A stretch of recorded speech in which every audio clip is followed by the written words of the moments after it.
Rekan-rekan media yang saya hormati, saya baru saja menyelesaikan kunjungan selama kurang dari 30 jam di Rio de Janeiro, Brasil untuk menghadiri dua pertemuan besar, yaitu pertemuan tingkat Menteri Luar Negeri G20 dan saya juga memimpin pertemuan tingkat Menteri Luar Negeri kelompok negara MIKTA. Saya mulai dengan pertemuan tingkat Menteri Luar Negeri G20. Presidensi G20 Brasil merupakan lanjutan dari rangkaian kepemimpinan negara berkembang di G20 dan mengangkat tema Building a Just World and a Sustainable Planet. Pertemuan para Menteri Luar Negeri G20 kali ini terbagi dalam dua sesi. Sesi pertama membahas mengenai peran G20 dalam menangani ketegangan internasional yang sedang berlangsung, dan sesi ini membahas isu geopolitik dan peran kolektif dalam menyelesaikan ketegangan. Sementara sesi kedua membahas Global Governance Reform atau reformasi tata pemerintahan global, dan ini termasuk dalam prioritas presidensi G20 tahun ini. Karena singkatnya waktu saya di Brasil, saya hanya dapat menghadiri sesi pertama saja, yaitu tanggal 21 Februari, sementara sesi kedua dihadiri oleh Sherpa Indonesia, yaitu Duta Besar Trian Sahjani, karena saya harus terbang ke Den Haag untuk menyampaikan oral statement di depan International Court of Justice mengenai Palestina. Rekan-rekan media yang saya hormati, di dalam sesi pertama, saya angkat isu Gaza dan kekejaman Israel di Gaza. Isu ini penting untuk diangkat di G20, mengingat semua negara anggota tetap Dewan Keamanan juga merupakan anggota G20. Saya sampaikan bahwa kekejaman Israel di Gaza yang telah berlangsung selama 138 hari telah melampaui segala logika pembenaran. Lebih dari 29.000 orang Palestina dan ratusan orang di tepi barat telah dibunuh oleh Israel. Warga Gaza menghadapi ancaman genosida dan hidup di dalam neraka kekejaman Israel. Tidak ada tempat bagi mereka untuk melarikan diri, tidak ada akses untuk kebutuhan sehari-hari, dan pendeknya tidak ada harapan bagi mereka. Saya tegaskan kepada negara-negara G20 bahwa ini bukan hanya bencana kemanusiaan, tetapi mimpi buruk geopolitik atau geopolitical nightmare. Tidak hanya itu, dampak dari perang ini juga sudah meluas kemana-mana dan mengancam stabilitas serta keamanan global. Di dalam pertemuan G20, saya tegaskan 3 hal terkait peran kolektif yang perlu dilakukan. Pertama, terus mendorong gencatan senjata permanen dengan segera bagaimanapun caranya. Ini akan menjadi game changer paling fundamental untuk menghentikan pertumpahan darah dan krisis kemanusiaan, serta untuk menciptakan situasi kondusif menuju negosiasi two-state solution. Dengan gencatan senjata, kita mendorong Israel untuk berhenti melakukan pelanggaran hukum internasional yang terus dilakukan. Yang kedua, hindari double standard. Saya tekankan bahwa perlakuan kita kepada Palestina tidak boleh berbeda dengan perlakuan kita terhadap situasi-situasi yang lain. Saya meminta negara G20 tidak tinggal diam menyaksikan Israel menghancurkan rumah sakit, sekolah, dan kamp pengungsi. Saya juga desak negara-negara G20 untuk meningkatkan dukungan bagi Palestina, termasuk untuk UNRWA, dan justru bukan menghentikannya. Karena di saat inilah Palestina memerlukan solidaritas dan bantuan kita. Ketiga, menurunkan ketegangan global dan cegah eskalasi lebih lanjut. Saat ini banyak sekali ketegangan dan konflik yang terjadi di berbagai belahan dunia. Kita juga harus akui teknologi seperti senjata cyber, drone, dan AI juga menjadi ancaman baru bagi keamanan global. Oleh karena itu, Indonesia mendorong agar G20 dapat mengatasi masalah-masalah ini secara bersama. G20 harus bersatu dan harus menjadi katalis perubahan positif untuk setiap krisis. Mengakhiri statement, saya sampaikan bahwa negara-negara anggota G20 memiliki tanggung jawab untuk menjadi kontributor bagi perdamaian dan stabilitas dunia. Rekan-rekan, dalam pembahasan sesi 1 ini, isu Gaza sangat menonjol. Hampir semua delegasi menyampaikan concern terhadap situasi kemanusiaan di Gaza.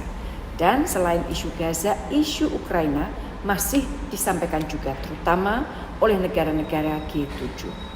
Rekan-rekan media yang saya hormati, Pertemuan kedua yang saya hadiri, tepatnya saya pimpin, adalah pertemuan para Menteri Luar Negeri MIKTA, mengingat Indonesia masih menjadi chair MIKTA. Di akhir pertemuan, Indonesia telah melakukan handover serah terima keketuaan MIKTA dari Indonesia ke Meksiko. Keketuaan Indonesia di Forum MIKTA telah berlangsung sepanjang tahun 2023 seiring dengan perayaan 10 tahun kerjasama MIKTA. Keketuaan Indonesia telah menoreh berbagai capaian termasuk pelaksanaan pertemuan para pemimpin MIKTA di New Delhi September tahun lalu. Pertemuan kali ini membahas mengenai situasi global dan bagaimana meningkatkan peran MIKTA sebagai positive force. Dan di dalam pertemuan MIKTA saya juga angkat mengenai situasi di Palestina. Saya sampaikan bahwa Indonesia sangat menyayangkan gagalnya upaya mencapai resolusi untuk gencatan senjata. Dewan Keamanan PBB berulang kali gagal mencari jalan keluar dari krisis ini.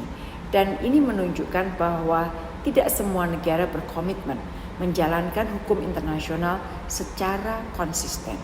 Ada double standard yang diberlakukan. Pada pertemuan MIKTA saya tegaskan 3 peran MIKTA sebagai positive force. Pertama, penguatan peran sebagai middle powers.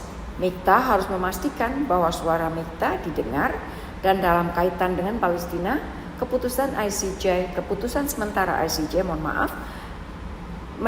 menjadi panggilan untuk terus menjunjung tinggi hukum internasional. Yang kedua, memanfaatkan keberagaman sebagai kelompok cross regional atau lintas kawasan. MIKTA harus berkontribusi untuk meredakan ketegangan di kawasan masing-masing, terutama sebagai convening power. Misalnya, saya berikan contoh peran Indonesia dalam mencoba terus berkontribusi menjaga stabilitas dan perdamaian di Asia Tenggara. Ketiga, menghasilkan lebih banyak proyek konkret untuk mengatasi tantangan global.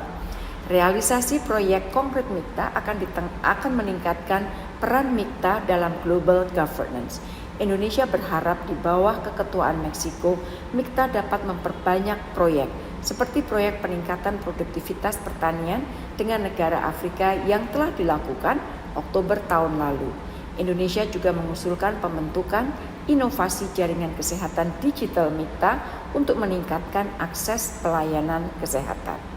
Rekan-rekan, pertemuan MIKTA telah menghasilkan joint communique yang intinya berisi komitmen bersama MIKTA sebagai positive force dalam penanganan tantangan global, kemudian keprihatinan mendalam atas situasi bencana kemanusiaan di Gaza, kondisi di Ukraina dan juga di semenanjung Korea, kemudian pentingnya hukum internasional, sistem multilateral dan prinsip-prinsip piagam PBB, serta penguatan aksi bersama dan kolaborasi konkret MIKTA untuk berkontribusi bagi dunia, dan termasuk juga di dalamnya meng-highlight berbagai capaian keketuaan Indonesia termasuk 15 joint statement dan pelaksanaan MIKTA Leaders Gathering yang pertama kali terjadi tahun lalu.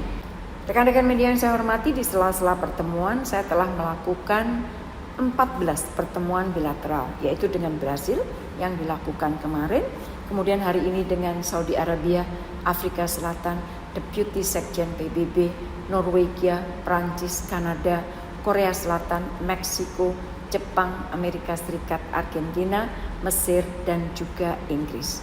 Mengingat banyaknya pertemuan bilateral di sela-sela pertemuan G20 dan MIKTA, maka sebagian besar pertemuan dilakukan dalam bentuk poolside. Dan sebagian besar pembicaraan di dalam pertemuan bilateral didominasi oleh isu Gaza, di mana Indonesia kembali menyampaikan prinsip-prinsip posisinya. Rekan-rekan media yang saya hormati, demikian tadi hasil kunjungan saya ke Rio de Janeiro, Brasil, kurang dari 30 jam.